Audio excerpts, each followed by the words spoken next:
Welcome to Inside My Kitchen. My name is Taylor Boudreaux. I'm the Executive Chef of the Napa Valley Grille in Westwood, Los Angeles. Today we're going to make crab cakes, so let's get to the kitchen and we'll get started.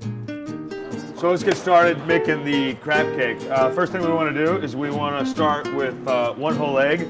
We're just going to crack it and put it right into our bowl.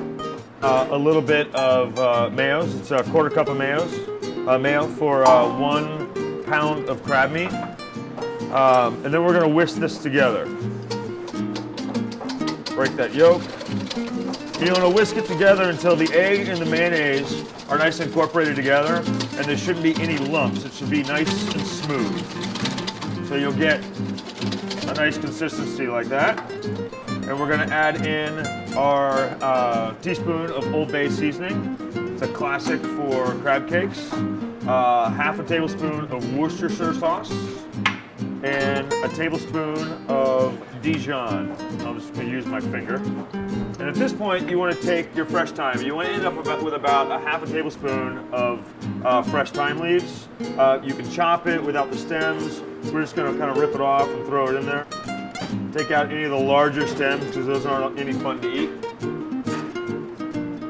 And then I'm going to add a nice healthy pinch of parsley for flavor and color. So give it a whisk, put it all together.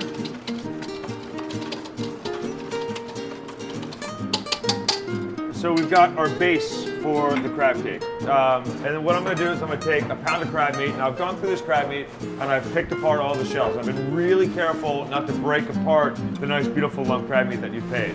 The bigger the lump, the more you pay, so you want to take a lot of care when handling it, all right? So we're just going to put that right into the mix.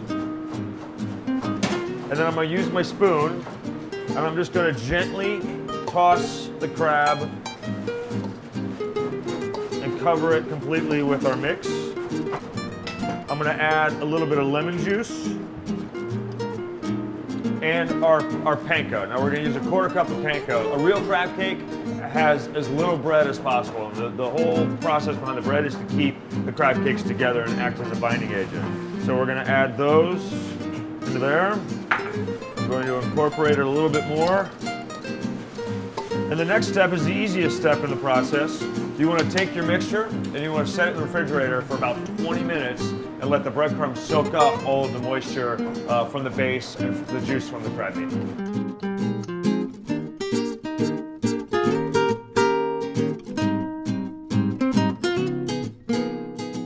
So we've let the crab mix sit for about 20 minutes, and what's happened is that the panko has soaked up all the moisture and is going to help keep all our beautiful pieces of crab together in the cake.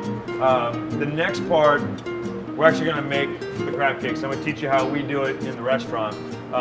This is our little friend here. It's a ring mold. This one's about 2 inches. And our crab cakes at the restaurant are 2 ounces. So what we do is we actually, you know, as we put the crab cake into the ring mold, we have it onto a scale, and at 2 ounces, we stop putting crab in. But you can make them by hand. The key part here is that you want to make sure that you squeeze out any of the extra moisture that might be in the mix, and that will also help keep the crab together. So we're just going to stuff the crab into the ring mold, and we're actually there's a lot of places will bread the crab cakes and then they'll deep fry it. That's not how we do it here. We actually cook them in the oven, and it's super simple. We take a little sizzle dish. You can use a pie tin that's clean. You want to make sure it has a nice clean surface, not a lot of scorching, because that'll cause things to stick to it. And then you're going to take just a little bit of foil spray, non-stick spray, and coat that.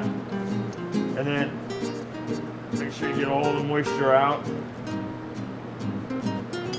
And then just release the ring mold, put it onto your sizzle dish.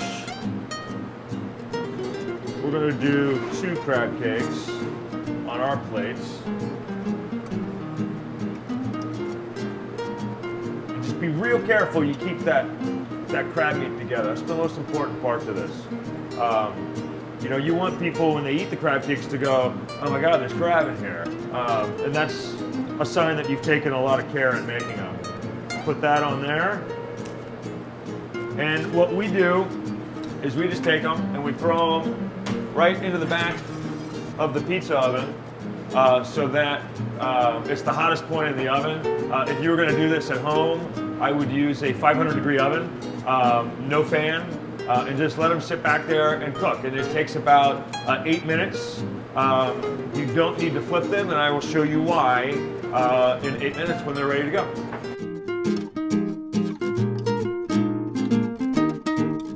So it's been about 8 minutes, and the crab cakes are done. You'll know the crab cakes are done when they start to kind of brown around the top of the edges. So we're going to pull them out of the oven.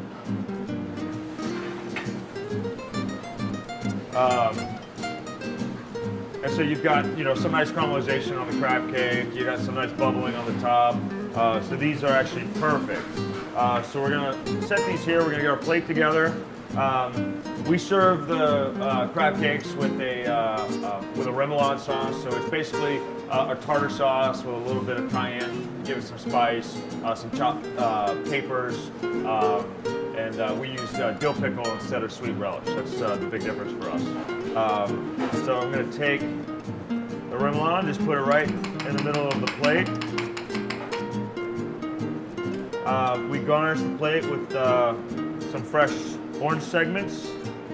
You don't have to, I just like it because it adds some color to the plate. And now we're going to take the crab cakes off. We use a fish spatula. It's designed for handling pieces of fish and crab cakes, things that are very delicate and tend to fall apart. It's got a sharp side to it. It's a little bit nicer than your run-of-the-mill spatula. So we're just going to take the fish spatula and we're going to flip these over.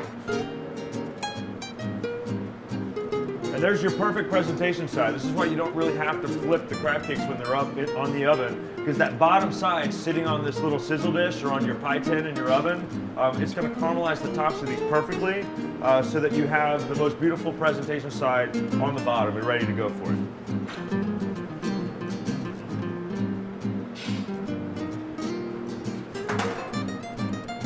And then we're going to garnish with a little bit of microgreens. I'm actually starting to see these sold in grocery stores now, so they're usually, you know, in the produce section. I love lemons, one of my favorite flavors, so we're just going to add a little bit of lemon juice to the microgreens, a little bit of salt, a little bit of pepper, a little bit of olive oil just to give it some sheen. Toss it, being very delicate with these. And we're going to put them right on top. Up our plate a little bit, and there are your perfect Maryland style crab cakes. Thanks for watching this episode of Inside My Kitchen. My name is Taylor Boudreaux, the executive chef at the Napa Valley Grille in Westwood, Los Angeles. I hope you guys really understand how easy it is to make great crab cakes, and we hope to see you here soon.